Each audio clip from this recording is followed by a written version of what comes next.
Olá, pessoal. Nós estamos aqui na Câmara Municipal de Ipatinga. Eu, a vereadora professora Cida Lima, e mais um podcast. E hoje o nosso tema é saúde mental e luta antimanicomial. Nós estamos aqui com duas grandes mulheres que estão nessa luta, né? Trabalhando sempre a saúde mental e a luta antimanicomial, que é a Sirlene Ornelas e a Fabiane Souza. Sejam bem-vindas aqui, podem se apresentar para que as pessoas, né, saibam, né, com quem que a gente está falando. Eu sou Sirlene, da Associação Loucos por Você, que já atua há 23 anos aqui em Ipatinga. Olá, eu sou a Fabiane, sou psicóloga, servidora pública no SUS há 15 anos e professora no curso de psicologia. Que bom, sejam bem-vindas. E hoje a gente vai bater esse papo, né, como eu já disse, falando de saúde mental e da luta antimanicomial. Nesse mês de maio a gente tem todo esse debate, né, dessa luta. E aí, assim, por que o 18 de maio, que é o Dia Nacional da Luta Antimanicomial? Por que esse dia e o que é essa luta? Nós sabemos que houve um tempo em que as pessoas que tinham que as pessoas em sofrimento mental, elas eram conduzidas a um espaço isolado, né? Ficavam nos manicômios e a gente tinha até algumas cidades, né? Que era para essas pessoas estarem isoladas. E parece que hoje todo o debate é para ser contrário a isso, né? Fazer essa luta anti-manicômio, né? Que é a luta antimanicomial. Então, como é que é isso? Por que esse dia, 18 de maio, de luta antimanicomial, e por que essa luta, né? O que é essa luta? Bom, é uma data que é muito importante, que precisa ser relembrada, né, a cada ano, que marca uma história de um movimento que foi construído a duras penas por muitas mãos, né, servidores, trabalhadores, usuários e familiares, então toda a sociedade que pôde perceber, constatar e denunciar, né, há anos atrás, esse processo de exclusão das pessoas em sofrimento psíquico. Então, 18 de maio, nessa data, ela faz referência a um dos encontros de trabalhadores e familiares, né, na década de 80, que começou a estruturar uma formalização do movimento. Então já existiam, né, de forma incipiente, um pouco ainda abafados, mas com essa formalização começa a tomar um pouco mais de força. E aí depois com novos encontros, com as conferências, o movimento vai tomando uma proporção maior, né, conseguindo agregar outras pessoas nessa luta e consegue até hoje trazer para o mês de maio uma grande mobilização social. Uma mobilização para poder mostrar a importância e a possibilidade de construir formas efetivas de cuidado. Formas de cuidado em termos de saúde mental, possibilitando, né, que as pessoas em sofrimento psíquico estejam circulando nos espaços sociais, sendo cuidadas e tendo as mesmas oportunidades que todos. Vendo a Fabiane falar isso, né, dessa década de 80, aí me lembro, né, do primeiro encontro em Bauru, em 87, né, um encontro praticamente de trabalhadores. Eu nem sabia ainda que existia a luta antimanicomial. Então, você estava? Eu não sabia que existia essa luta, então eu sou grata a esses profissionais que já estavam lá lutando por nós. Eu falo por nós porque na minha família existe vários casos de adoecimento mental e quando eu vi meu filho, né, adoecido, eu não aceitava a forma de tratá-lo em hospital psiquiátrico, então eu queria toda a informação sobre como cuidar em liberdade. Foi a maior descoberta para mim e a minha saída, o movimento antimanicomial. E em 87 eu não sabia que existia o movimento antimanicomial. 10 anos depois, comemorando os 10 anos de Bauru, eu estava lá para falar para os outros familiares da minha experiência e da minha alegria em poder cuidar dos meus em liberdade. Oh, que bom. A gente sabe que quando se fala em saúde mental, a gente pensa na saúde de maneira geral, né, e pensa no bem-estar, né, das pessoas. O que fazer para ter uma mente boa, né? E até tem o dito, né? Mente sã, corpo são, não é?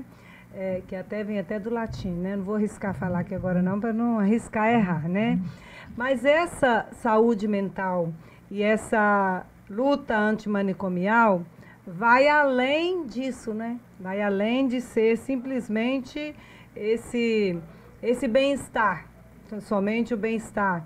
Nós sabemos, né, de todas as questões hoje pelas quais a gente passa, né, as questões psíquicas, principalmente depois da pandemia, né? E tem muita gente que parece adoecida, né? Mas vamos lá. O que é, então, isso que a gente está debatendo no mês de maio mais intensamente e o debate que vocês fazem no dia a dia? Que saúde mental, então, é essa? Do que a gente fala aqui? Se vai além disso ou então se é mais específico, né, do que essa saúde mental genérica, então do que é que a gente está querendo falar aqui? É um termo amplo, né? É isso mesmo, quando a gente pensa em saúde mental. E aí a gente já entra num espaço importante de cuidar das idealizações, porque às vezes quando a gente fala em saúde mental, pode parecer que tem um ideal a ser alcançável por todas as pessoas da mesma forma. E cada um encontra ali, a seu modo, uma saúde mental que lhe é possível, né? E quando a gente traz isso para o campo do 18 de maio, a gente está dizendo da importância de criar um espaço que favoreça a saúde mental, sem colocar uma norma específica, um ponto a ser alcançado por todos, para que a gente não venha a repetir o contexto histórico de uma tentativa de normatização, de normalização, que todos têm que se comportar da mesma forma, se expressar da mesma forma. Então é um viés da liberdade, do respeito à diferença, do reconhecimento, né, da diferença, e como que conhecendo a diferença que a gente vai favorecer de fato a liberdade, né, de cada um. De cada um a seu modo encontrar os seus espaços possíveis. E nessa junção, né, que a Sirlene trouxe, dessa construção que é junto comunidade, família, usuários, profissionais, oportunizar os espaços de cuidado a cada momento da necessidade da pessoa. Então a gente fala dos espaços de cuidado em termos de tratamento, espaços de cuidado em termos de oportunidade, a depender do momento que a pessoa vivencia. Se ela vivencia uma situação de crise, um espaço de acolhida à crise, cuidado, quando a crise já está, né, de algum modo, já tem uma certa organização, outros espaços de cuidado para que a pessoa possa ir circulando, né, dependendo da sua necessidade, sendo cuidada por todos, né, dessa junção de sociedade, de serviços, de oportunidades. Então, você está falando de como garantir o direito das pessoas em sofrimento mental, de como garantir a liberdade de viver como todas as pessoas têm o direito de ser livres. Então, eu acho que é interessante e aí, nisso também, eu acho que além do que você falou, você começou a colocar da oportunidade de tratamento, de convivência, eu acho que seria interessante acrescentar a isso que políticas públicas que a gente tem para garantir esses direitos. Eu acho que é importante, que muitas vezes as pessoas não sabem, não é? Quando eu comecei a militância, né, em saúde mental, com todo o meu desejo de cuidar dos meus em liberdade, eu não sabia nem que eu tinha direitos. Então foi no movimento antimanicomial que eu fui descobrindo que era possível eu lutar, reivindicar e lutar não só pelos meus, mas pelos outros, né? Mudar a minha realidade e de outras pessoas. Eu me sinto cuidada nesse movimento. Eu falo que a luta para mim, a militância terapêutica é a minha saída, porque cuidar de tantos, né? Hoje não só mais dos meus. Na verdade, é uma saída para mim e eu acho que ajuda, é terapêutica e ajuda na minha saúde mental, porque é uma alegria que eu tenho em lutar pelos direitos e participar.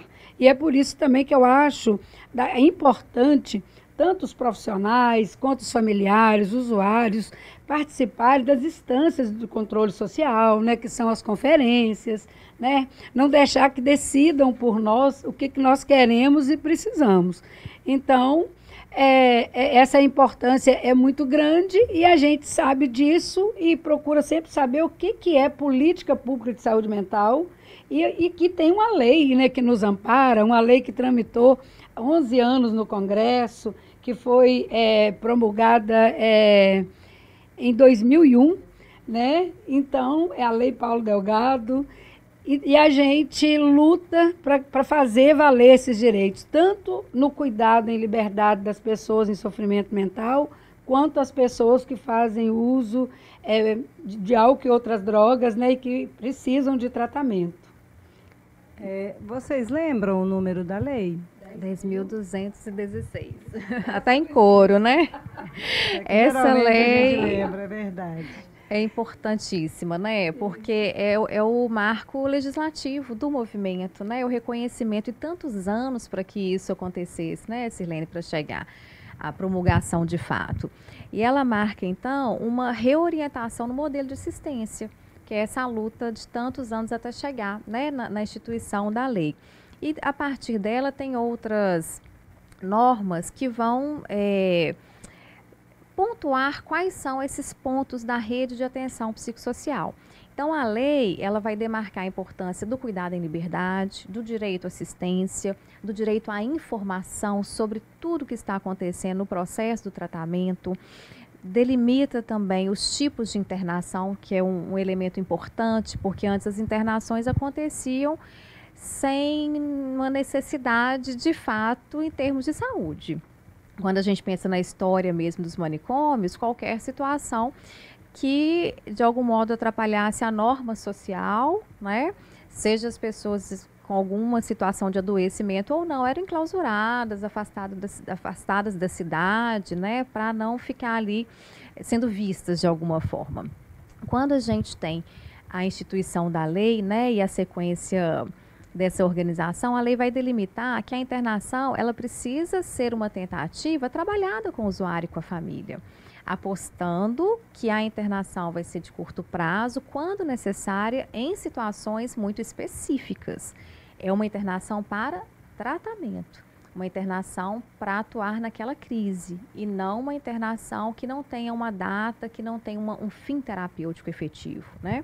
Então, acho que um dos pontos assim, mais importantes, talvez, da lei seria essa localização. E, a partir daí, redirecionando a assistência. Então, é um movimento de desconstrução do manicômio, de desinstitucionalização e de reconstrução. Então, não é só fechar os manicômios, fechar as portas, mas o que se oferece em contrapartida? Então, inicia-se a instituição dos serviços substitutivos à lógica manicomial. Então, esses serviços, é o que hoje a gente chama de rede de atenção psicossocial, vão ter vários dispositivos que operam a partir de um outro paradigma. Se a gente tinha antes um paradigma manicomial, né, agora é o paradigma antimanicomial, que é o paradigma psicossocial.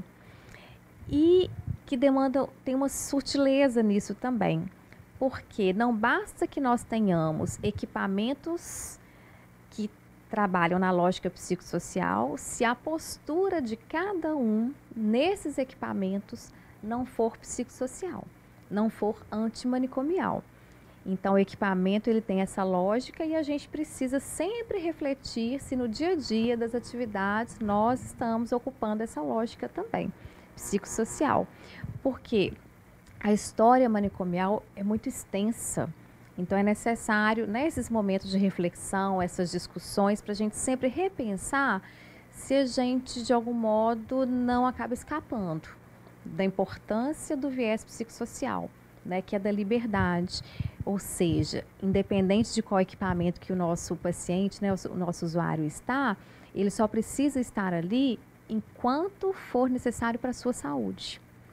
Se ele fica um pouco mais, a gente já, né, cai na lógica manicomial. Mesmo que seja um equipamento que ele vá, passa o dia, vai embora, a gente precisa sempre estar atento de não paternalizar, de não ser excessivo nos cuidados, é oferecer o necessário cuidado, né, com excesso.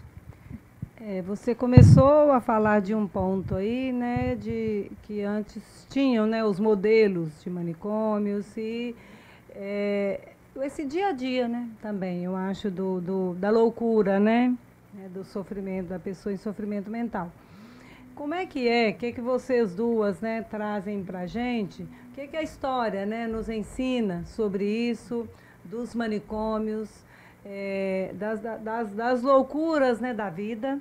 O que a história nos ensina? Como é que a gente pode dizer assim, que eram os cotidianos das pessoas, das famílias, dos manicômios, né, nesse tempo anterior à lei, anterior a essa grande luta antimanicomial? O que a gente aprende com isso da história? O que a história nos mostrou e nos ensinou? Até mesmo para ter a necessidade de se ter a luta antimanicomial e de se ter o dia, né, inclusive, para intensificar essa luta. Então, como é que é isso? Eu acho que é muito importante que a gente, né, pense sobre isso, porque ainda hoje a gente tem assim, não, peraí, né, não é lugar para isso aqui agora. Se de repente alguém começa a falar de uma maneira, você já quer logo calar, não é em todo lugar, né, em todas as instituições, você já quer calar, você quer fazer isso, às vezes a família quer esconder, né, como era muito. Então, como é que era isso, né? Para a gente trazer um pouco para pensar assim, como é que deve ser hoje, né? Que vocês já começaram a falar. Pois é, lançou o lema, né, por uma sociedade sem manicômios em 87, lá no encontro de Bauru, né? Olha bem, eu posso falar, né, de experiência, de vivência, né? Eu conheci os hospitais psiquiátricos muito cedo. Eu tinha 14 anos quando meu irmão desenvolveu adoecimento mental, depois o marido. Eu conheci esses lugares. E eu pensava que aquilo ali era um lugar horrível, que se eu adoecesse com a doença mental, eu não queria um lugar daquele para eu ser tratada, e eu não sabia como fazer. Então, mais tarde, quando meu filho também adoeceu, nessa época, quando eu internava marido, quando a gente internava o irmão, meu marido, eu tinha 17 anos quando eu casei, então, assim, 3 anos depois que a gente levou o irmão para internar, estava lá internando o marido. Então, quando meu filho adoeceu, eu não queria isso para ele de maneira alguma, porque eu já conhecia um lugar simplesmente que viola os direitos humanos. Acontecem coisas horríveis dentro dos hospitais psiquiátricos, desses lugares fechados, que não promovem nada a saúde mental da pessoa. Eu acho que é o contrário. Então, eu descobri a luta antimanicomial, e nessa época, né, quando o Basaglia veio no Brasil, né, que o Basaglia é um psiquiatra italiano, que começou a reforma psiquiátrica lá, e depois ele veio aqui no Brasil, e quando ele foi em Barbacena, ele considerou e falou que aquilo era um campo de concentração nazista, né? Então, a experiência, para mim, foi a mais horrível possível. Então, eu tinha que achar uma saída. E a saída foi encontrar um movimento antimanicomial. Quando eu encontrei pessoas que lutavam por aquilo que eu acreditava, que eu acreditava e acredito. Então, assim, o aprendizado no cuidado e liberdade, para todos, né? Eu acredito que é assim, é um aprendizado no dia a dia. Eu aprendo todo dia, né? Como a gente aprende? Então, nesses dias que a gente está com um movimento mais intenso, né? Cada dia uma atividade para falar de saúde mental, para falar dessa possibilidade de cuidado, a Fabiane falou da lei, né, que ela prevê a substituição progressiva dos manicômios. A gente não quer e nem pode querer que os hospitais psiquiátricos, que ainda existem, ainda existe bastante no Brasil, que eles fecham, né, e que não tenha, que a pessoa ou que a família não tem o que fazer, se sentir desamparada. Então, é por isso que, ao mesmo tempo que a gente luta para que esses lugares cheguem ao fim, sejam fechados, a gente luta para que cada município tenha a sua rede de atenção psicossocial completa. Então, a nossa luta política é essa, lutar por políticas públicas que atendam a nossa necessidade. Aqui no nosso município, a gente luta para que essa rede seja completa. O que é essa rede completa? Uma rede de atenção completa, eu falo que houve muitos avanços. Nós iniciamos a nossa luta, né, enquanto associação, organizando, juntando os familiares, usuários, profissionais. A gente não faz nada sozinho. Eu acredito no movimento que tenha, né, esses 3 segmentos e os demais simpatizantes, porque todos têm que mudar, o preconceito tem que acabar, não tem razão para ter preconceito, né? Cada dia que a gente convive, a gente tem certeza que conviver é difícil, mas não é um bicho de 7 cabeças. É difícil quando a gente não encontra o suporte adequado, né? Então, o que nós precisamos? Dessa rede completa. A rede completa, hoje no nosso município nós temos um consultório na rua, um CAPS-I, né, que atende as crianças e adolescentes, um CAPS adulto, que é o CLIPS, que é um CAPS 2. O que mais que nós temos? Os leitos de saúde mental no hospital municipal, que é muito importante e necessário. Né? Então, o que a gente quer? O que a gente reivindica em todas as conferências que a gente está? Eu, enquanto familiar, que a gente sabe que às vezes a pessoa tem crise no final de semana. E aí, o que nós vamos fazer? Claro que nós podemos, num momento muito difícil, a gente leva para o hospital, né, diretamente para o hospital municipal, não precisa ir para a UPA, o fluxo é diretamente, mas, às vezes, numa sexta-feira à tarde, o que nós vamos fazer? Se o serviço de saúde mental fosse um CAPS 3, que funciona 24 horas, o CAPS AD nós não temos, então o CAPS AD ele é muito necessário para a gente dizer não a essas formas de cuidar e que não sejam em liberdade. Então é preciso a unidade de acolhimento, então não tem unidade de acolhimento numa cidade que não tem um CAPS 3. Quando você fala CAPS, CAPSIM, CAPS AD, o que é CAPS e o que é? Só para quem, talvez as pessoas que estão ouvindo não saibam. Sim, tá certo. CAPS é Centro de Atenção Psicossocial. Então, e o CAPS 2, ele funciona 12 horas, de segunda a sexta. O CAPS 3 é 24 horas. Às vezes a gente precisa que o nosso familiar adoecido, ele em crise, ele fique lá até uma semana, 15 dias, se for necessário. Nesse caso, nós não temos. Mas nós temos os leitos de retaguarda no Hospital Municipal. E eu acho que esse é um avanço. Tem avançado muito, sim, mas a gente precisa que é muito mais. Ainda não é o suficiente pelo tamanho do sofrimento.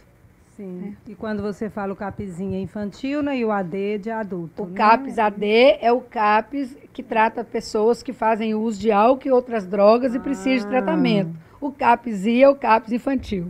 Entendi. Só quando você vai, né, falar mais alguma coisa nisso aí, mas a Sirlene me falou uma coisa que chamou atenção, que o psiquiatra, né, italiano, Franco Basaglia, ele falou assim que aquilo ali em Barbacena era um campo de concentração nazista, um holocausto. Então, né, o que é isso? Né? Por quê? O que leva a pensar e a dizer isso? Tinha uma quantidade enorme de pessoas sem nenhum tipo de cuidado, enclausuradas, colocadas, né, à revelia. Então, tinham, por exemplo, quando a gente vai lembrando da história, tinham pessoas que não concordavam com algumas regras sociais, tinham filhas de fazendeiros que tinham, por exemplo, perdido a virgindade antes do casamento, tinham pessoas que não conseguiam trabalho, tinham algumas pessoas com deficiência, tinham... Então, tudo que, de algum modo, naquele contexto da época, não conseguia cumprir os ideais sociais. Então, de algum modo, eram colocados no trem de doido, né? E aí realmente era o trem de fato que chegava a Barbacena. Então, muitos de Belo Horizonte, as cidades do interior encaminhando. Então, era um polo para colocar as pessoas. E a gente tem, assim, imagens, né? E retratos e alguns documentários. Quando as pessoas chegavam lá, era tirado todos os pertences, a roupa, né? Os homens tendo a cabeça raspada, então perdendo a singularidade, a particularidade. E uma quantidade superior ao espaço. Então, para economizar, as camas já não tinham na quantidade das pessoas, as pessoas dormiam em capim. Tinham situações de quantidade muito grande de mortes, porque Serra da Mantiqueira é muito frio. Então, à noite, uns iam dormindo em cima dos outros. iam revezando ao longo da noite. Acontecia de alguns, né, não acordavam, seja pelo peso dos outros, seja pelo frio, e toda uma lógica que foi crescendo a partir daí, por exemplo, de venda dos corpos para as universidades. Chega um momento que já a quantidade de corpos a serem vendidos excedia a necessidade das universidades. Então, no próprio pátio, colocavam ácido para ficar apenas com os ossos, para então vender os ossos, e as pessoas vendo aquilo. Não tinha separação por idade, né? Tinham crianças, mulheres, adultos e nus, então desprovidos de qualquer tipo de humanidade, né? Alimentação precária. E aí o que é interessante, que a gente vai lendo na história, é que tinham pessoas ali que percebiam, tipo, os pacientes percebiam e tentavam mobilizar. Então a gente sabe de pacientes que tentavam falar com a direção, né, do hospital: experimenta esse café, se serve para você, serve para a gente, mas que foram sendo abafados ao longo do tempo. Então, com essa visita, né, do Basaglia, com repórteres ali tentando demonstrar, tentando publicizar, né, como aconteceu também no Juqueri, no Juliano Moreira, em São Paulo, no Rio, que foi ficando escancarado para a sociedade, para a população, que não dá mais para agir dessa forma. E achei muito importante vários elementos que a Sirlene traz, que hoje a gente precisa cuidar de não voltar de forma disfarçada para esse contexto manicomial. Porque não é da mesma forma, né? Mas às vezes tem formas disfarçadas, mas que são segregativas, que não são pautadas na liberdade, na participação, na escolha, né, da pessoa, da família. E a gente precisa estar muito atento para não retroceder, conhecer a história para não voltar, para não repetir. Gente, mesmo sabendo tanto disso que ela está falando, nossa, como que me emociona e como me toca, enquanto familiar, enquanto ser humano, né, lutar arduamente para que não voltem esses lugares, apesar que ainda não acabaram. E o que é mais perigoso? Os manicômios que existem dentro das próprias cabeças das pessoas. E se a gente não tiver cuidado, a gente mesmo, né? Pensa bem, um serviço de saúde mental, ele pode reproduzir prática manicomial, não é? Então, assim, por isso que essa luta ela tem que ser incessante. Todos nós temos que participar, familiares, os usuários da saúde mental, reivindicar os nossos direitos e não acomodar com o que vem. Nós temos que falar a forma que a gente quer ser cuidado e precisa, né? Então, o acolhimento, ele não pode ser frio. Os serviços de saúde mental, eles não podem atender como ambulatório especializado, eles têm que fazer o papel deles, atender a pessoa na crise. Porque se aqui no nosso município, por exemplo, é 12 horas, a pessoa ele precisa ficar na permanência às vezes, durante o dia, e à noite vai para casa. Mas se não tiver condição de ficar em casa, que vá para o hospital à noite, no hospital municipal, e volta para o serviço. A gente já fez isso muito, gente, com uma pessoa muito conhecida nossa, sabe? Um período na associação, o outro no serviço de saúde mental e à noite no hospital, até a família suportar, estar junto a cuidar. Olha, pode ter certeza, a nossa vida vira de cabeça para baixo, muitas vezes nos momentos de crise. Então, é esse momento que a gente precisa mais de atenção e de tratamento digno e adequado. E a nossa luta, ela continua por isso. A gente já está quase, né, chegando para o final. Eu me lembro, falando, né, na luta saúde mental, luta antimanicomial, eu lembro da Loucos por Você, né, que você é militante da Loucos, e lembro, né, na década de 90, né, foi quando eu te conheci. Sim. E conheci o grupo, né, a Associação Loucos por Você, que depois teve um tempo que parece que vocês chegaram a ficar mais como associação, não sei se vocês ficaram sem algum funcionamento, alguma coisa assim, né, ou se estava em condições, né, dificuldade, né, de funcionar. Mas como é que eu acho que para a gente, né, já encerrando, como é que é o trabalho da Loucos e... sei lá, como é que as pessoas podem ajudar, podem conhecer mais, independente desse mês, né? De maio, mas em outras épocas também. É isso mesmo, a associação, nós nos organizamos para reivindicar a implantação de um serviço de saúde mental no nosso município. né? E assim a gente desenvolveu várias ações, colhemos 10.500 assinaturas nas escolas, nas igrejas, pela implantação do Serviço de Saúde Mental aqui em Ipatinga. Foi implantado em 2004, mas antes disso, nós já tínhamos um convênio com a prefeitura para desenvolver o nosso projeto e oferecer um espaço de convivência. Em 2020, isso ficou impossível com a pandemia. A gente já não tinha como nem vender angu baiano nas festas juninas para poder pagar uma conta de água e de luz, né? E então, a partir agora, do final do ano, com a emenda impositiva, nós somos gratos aos vereadores que nos apoiaram, a Cida é uma delas, né? E que nós estamos desenvolvendo o nosso projeto itinerante, porque o movimento antimanicomial somos nós, as pessoas. Então, nós vamos militar nas praças, nas unidades de saúde, nas igrejas, e a gente está fazendo isso e está muito gostoso, porque ao invés da gente ficar em um lugar todos os dias, esperando as pessoas virem até nós vamos até as pessoas. E essa semana nós temos uma programação extensa, né? Nós vamos estar dia 19, às 15 horas, concentrado na Praça 1º de Maio, onde vai acontecer a caminhada aqui em Ipatinga. No sábado, o seminário que nós estamos promovendo, com apoio do Conselho Regional de Psicologia, o cuidado em liberdade frente às estratégias manicomiais. Vamos receber muitos convidados bacanas, com experiências interessantes, e a gente convida todos para estar conosco na escola Anhanguera, na faculdade Anhanguera, né, o antigo Pitágoras, no Horto, de 8 às 17 horas. Isso, e eu acho que é interessante, né? E dentro dessa programação a gente tem audiência pública, né, aqui na Câmara, no dia 24 de maio, a partir das 18h30. Então é muito importante que a gente... Que a sociedade participe, né, desse momento, para poder a gente entender mais, entender para acolher, né, para ajudar. E a gente falando nisso, quando fala em saúde mental, em situação, né, pessoa em situação, né, de sofrimento mental, eu sempre lembro da Loucos por Você, né? Mas a gente tem a luta, né? A luta antimanicomial e esse cotidiano das pessoas, né? Você talvez não seja diretamente ligado a Loucos, né? E o que mais que a gente tem em Ipatinga, além disso? Que movimento que a gente tem?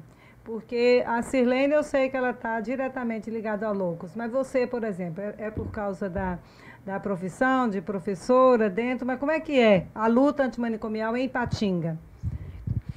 Eu acho que do lugar de profissionais, assim, da psicologia, professores, a gente pensa muito na importância da formação, por exemplo, dos alunos, de lembrar desse contexto histórico, de inseri-los nesses espaços, né, promover que participem desses espaços para conhecer, para entender, né, é uma preparação importante.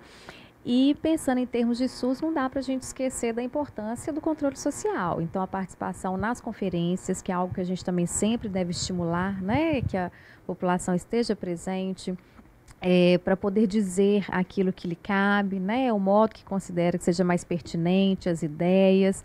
Então, essa mobilização ela vai acontecer no cotidiano do trabalho, né? Enquanto trabalhadores do SUS, enquanto profissionais também na educação. E no dia a dia, com a sociedade, porque a gente se depara no cotidiano, às vezes com falas preconceituosas, com situações, né, que tensionam ali a estigmatização. Então, acho que a educação para a saúde, ela acontece ao longo do dia, no dia a dia, nem sempre de forma tão planejada, né, no cotidiano, nas invenções, eu acho que isso vai se fazendo também. É isso, né? Tem algum recado especial para as pessoas? Porque quando você falou, né, das pessoas serem direcionadas no trem da loucura, como é que você falou? Trem de doido, né? E vão para lá, que tudo que estava contrariando ao que é normal, então as pessoas não encaixavam aqui, iam para lá para ficar loucas. Porque você imagina as situações que você colocou, era a moça que perdia a virgindade antes, então ela tinha que ir para lá, antes do casamento, ela tinha que ir para lá. Então era um lugar de fábrica de loucos, né? Uhum. Assim, e de totalmente sem dignidade, né? E quando a gente vê hoje, na socialização das pessoas, na convivência, a gente vê dificuldade. Eu estive já em alguns momentos, a gente precisa ver como conviver, né, com isso. Quando você fala, né, da família conviver, eu estive num encontro que tinha um rapaz que ele falava, né, o tempo todo. Falava, e aquilo aí falava alto, e aquilo foi me deixando assim. E eu assim, né, com aquele, porque quando você está falando que outra pessoa está falando junto, você fica nervoso, você começa a falar mais alto também, né? E eu percebia você com um jeito, né, todo de tratar e acabava ouvindo, né? E conseguindo e levando. Então eu acho que, assim, qual que é um recadinho, né, para as pessoas sobre isso aí, sobre essa questão, para a gente só concluir e finalizar? Um pouquinho, uma palavrinha de cada uma de vocês, pode ser?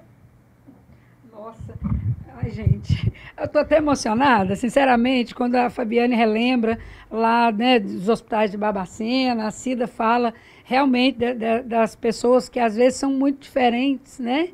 E o que a gente aprende, a própria Zilândia fala, né? Que a gente aprende a cada dia a conviver, a gente inventa e reinventa novas formas de lidar com o adoecimento mental.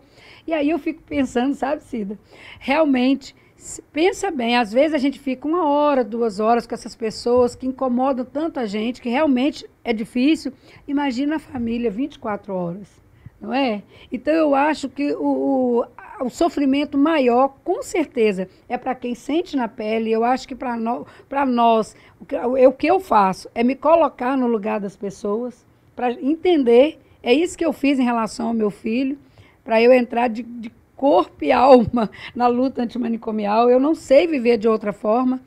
E é isso, a gente pede mais tolerância, mais amor, e entender que a doença mental é uma doença democrática, é para quem tem mente, e que qualquer pessoa, em qualquer época da vida, pode desenvolver o adoecimento mental. E que todos, eu não desejo para ninguém, mas se isso acontecer, que tenham a certeza que não vão ser tratados, entre aspas, porque manicômio não cura, manicômio tortura, né? Que o melhor cuidado é a liberdade. É por isso que essa luta nossa ela é constante, por serviços abertos que realmente substituam os hospitais psiquiátricos. E eu queria deixar uma mensagem de forma ampliada, mas apoiando nas palavras da Sirlene, né? Da tolerância, do respeito à diferença, da consideração. Eu acho que a gente precisa hoje aproveitar e estender isso para todas as situações, né? No que se refere às questões da sexualidade, de cor, de raça, de gênero, de adoecimento. Eu acho que é necessário que a gente consiga aceitar as diferenças, aprender com as diferenças, né? Acho que ter a sensibilidade de aprender com cada um. A gente vai ficar muito mais rico, né, e muito mais potente para construir espaço de ajuda efetivo. Então, respeitar as singularidades, né, o modo de ser, o modo de viver e o modo de adoecer de cada um. Isso, respeito, né, é tudo, né? É bem mais do que a tolerância, né? Porque tolerar, você, né, você tolera, né? Agora, você respeitar, né, vai além. Então é isso aí, gente, fica por aqui. Agradecemos muito, né, a vocês duas, como que a gente aprendeu.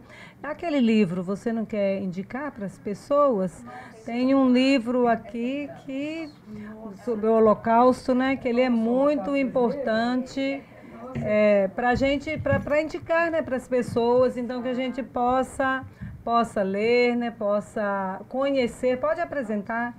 Então, esse livro, né, o Holocausto Brasileiro, ele vai retratar com imagens e descrições a situação que a gente comentou de Barbacena, né, é da jornalista Daniela Arbex. Então vai contando algumas histórias, tem relatos de pacientes, e o mais interessante, que ele mostra o período mais complicado, mas ao final ele já traz a instituição da rede de atenção psicossocial. Então já tem, né, a inclusão das pessoas em residências específicas, a inserção no centro de atenção psicossocial. Então conta a história do trágico, do que a gente não quer, né, que retorne, até as possibilidades, ou seja, tem possibilidade, né, precisa da mobilização para fazer acontecer o espaço de cuidado. Então vale muito a pena. Isso, então é isso. Pode? Eu recomendo também, porque foi o primeiro livro que eu li, Nos Porões da Loucura, do né, do Irã Firmino, né? Foi o primeiro livro que eu li e eu já tenho até o segundo dele. E eu acho que é para as pessoas entenderem. Quando você foi contando a história aí de Barbacena, eu fui lembrando do livro que eu li e eu não podia viver de outra forma sem lutar para que esses lugares chegassem ao fim. E nós esquecemos de falar das residências terapêuticas, que é um dos pontos de atenção da rede, que nós precisamos muito também aqui no nosso município. Okay. Então, muito obrigada a vocês duas, né, pela colaboração aqui, por nos ensinar tanto e que nós aprendamos, né, a cada vez mais respeitar os diferentes, as diversidades, para poder viver no mundo que é possível, né? É possível a gente estar no mundo onde caibam todas as pessoas, né? As que se encaixam, que a gente não tenha tantas caixinhas, né, para colocar as pessoas e que a gente possa viver em liberdade. E viver em liberdade não é o que as pessoas estão, algumas pessoas estão defendendo aí, né? Que é o direito de ser violento com os outros, de não respeitar, de fazer o que quer nas redes sociais, né? Então a gente precisa de ter as regras de convivência, mas que elas não nos engessem a ponto de cercear os nossos direitos de viver, né? E que os nossos direitos sejam também direitos para as outras pessoas, né? Que todos e todas tenham direito à vida. Muito obrigada por quem está aqui nos acompanhando e assistam, né? Indiquem para outras pessoas, porque vale a pena. E vamos acompanhar as atividades da luta antimanicomial durante o mês de maio e em todos os outros dias do ano, todos os outros meses que a gente tem, né, os grupos que fazem, procurar, tem as redes sociais, né, da Loucos por Você, que dá pra gente saber, né, Loucos por Você, não é isso? O Instagram, a gente acompanha lá, podem ir lá também e acompanhar, pedir informações, né, Sirlene, Fabiane, para ficar por dentro e aprender um pouco mais sobre como respeitar as pessoas. Ficamos por aqui, um grande abraço.